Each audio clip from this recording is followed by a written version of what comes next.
My name is Jen The Rainmaker. I am a native dream guide. I teach the ancient secret manifesting, healing, and dreaming practices of my ancestors that have been passed down through our oral tradition for thousands of years. In my community, I am known as a wisdom keeper. I actually just returned from Mexico on a pilgrimage. I was there for 10 days learning more of these practices. We spend a third of our lives sleeping. That means that by the time you reach 75 years old, you would have spent approximately 25 years of your life sleeping. Most people are looking for more time in the day, but they're not actually using the most valuable time. My ancestors believe that your dreams, every single dream that you have ever had, has created your waking reality. It has brought you here today. They say that first you meet people in a dream, and then you meet them in your reality, which means I don't believe that we're here today by coincidence. I believe that we have all dreamed of each other, and that's why we're here today. I want to share some practices that you can use in your waking reality to begin to manifest and to create yourself consciously. We can reprogram our subconscious before we go to sleep. It was said that you should never go to sleep without giving your subconscious a command. Scientifically speaking, what you could say is, I help you reprogram your subconscious while you're sleeping. Spiritually, you could say, I help you redream yourself and create your reality. It's said that when we're in our mother's womb, we're dreaming of who we're going to become. And so that's why we redream ourselves. So the practice that I teach is known as dream planting. It is a way to use ancient codexes to dream what it is that you want to create a new reality for yourself. Have any of you ever been woken up in the middle of the night by your dreams and either wondered what it meant or you got inspiration from something? Yes. Your dreams are speaking to you and they're creating you. The hypnagogic state, the state right before you go to sleep at night, is one of the best states for you to reprogram your subconscious. Most of us fall asleep though worrying about all of the things that we didn't do and all of the things that we need to do, and then we wonder why we have nightmares. Or we wonder why we wake up and we don't feel refreshed. And we're constantly looking for more time. The time that we are all using right now is the Gregorian calendar, which was actually created to pay taxes. The ancient ones used an ancient calendar, and the frequency of it was 1320. We're all on a 2060 frequency, 12 months, 60 minutes. 1320 is 13 months, which is the 13 cycles of the moon, which is what we need to be connected to ourselves, which is why most people are not feeling connected. Even if they have the money, they still feel like something is missing. Or even if they're worried about money, anxiety, depression, all of these things are at an all-time high, and we're looking to meet that frequency of our dreams, yet we're using the wrong calendar. And so that's why there's this separateness that we feel from everything. We don't feel the oneness or the connection within. We don't feel guided. Oprah Winfrey does an exercise every single morning called grounding. Most people don't know what grounding is. What she does is she takes her dogs for a walk, and she'll walk barefoot as she does this. That's a way for you to be able to ground yourself and to actually become one with the hurts of Mother Earth, so that you can feel connected, so that you can be guided. Oprah Winfrey is one of the richest people in the world, and she equates her spirituality and her spiritual practices to this. I wrote a post yesterday because most people will dog out spirituality, people that talk about strategy. And then I also see the opposite side of that, right? People that only talk about spirituality with no strategy. I believe that we need both in order to succeed. Meaning that even if I show you how to plant a dream, chances are you're still going to need to wake up and take some action on that dream.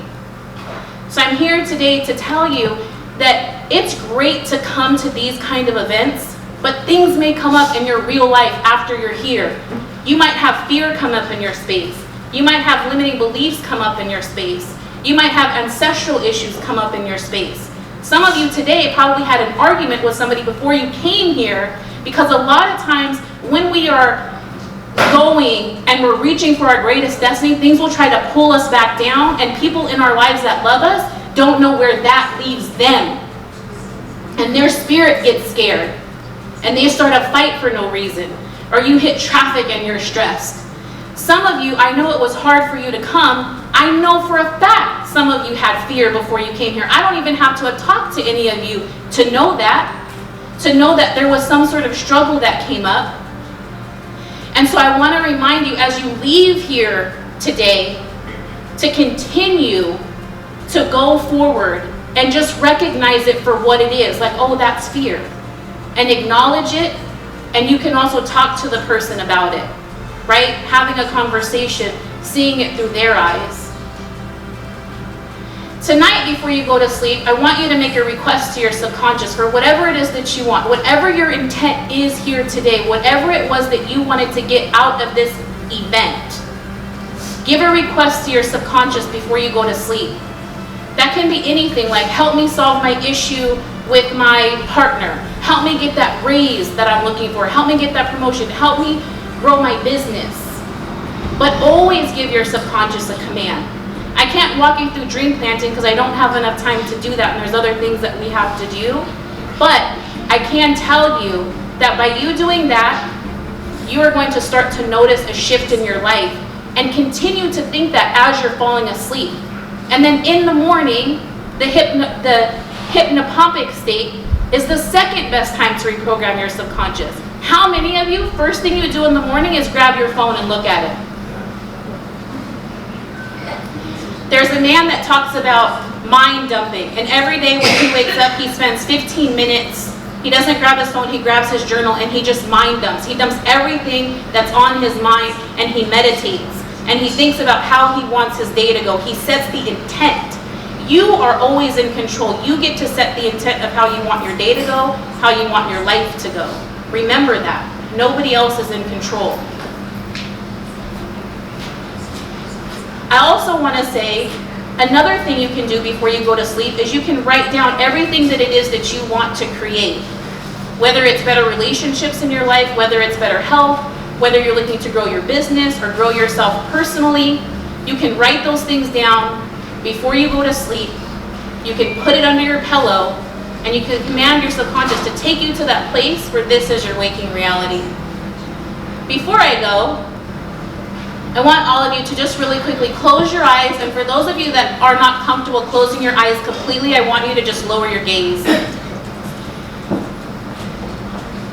Just take a deep breath in, release, and let it go.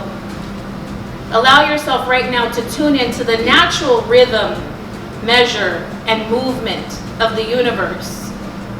The 1320 frequency. I want you to imagine that you're in a garden, your own personal garden. And in that garden you see that there are some weeds. And these weeds are your limiting beliefs, they are your fears, they are your worries, they are anything that would keep you from manifesting your greatest reality. I want you to begin to pull those weeds up until the only thing that remains is an empty garden. And in your hand there's a seed, and it's the seed of your greatest reality, the seed of your dream life. I want you to plant that seed in the earth and envision that it's raining on you and that seed. Rain represents growth. It represents purification. It represents things growing in harmony. And you can begin to see that seed is now becoming a flower. And all around, flowers are beginning to blossom, representing your dreams, representing you. And the sun's coming out, and you feel the warmth of the sun on you. And these flowers are going to continue to get bigger and bigger and bigger, even when you leave here today. And know that this is a space that you can come back to anytime that you need. Anytime that you feel weeds are starting to choke out your dreams, and you can pull them and you can plant new seeds. And when I count 4, you'll come back and open your eyes. 1, 2, 3, 4. Thank you all very much for your time. May you and all of your dreams walk.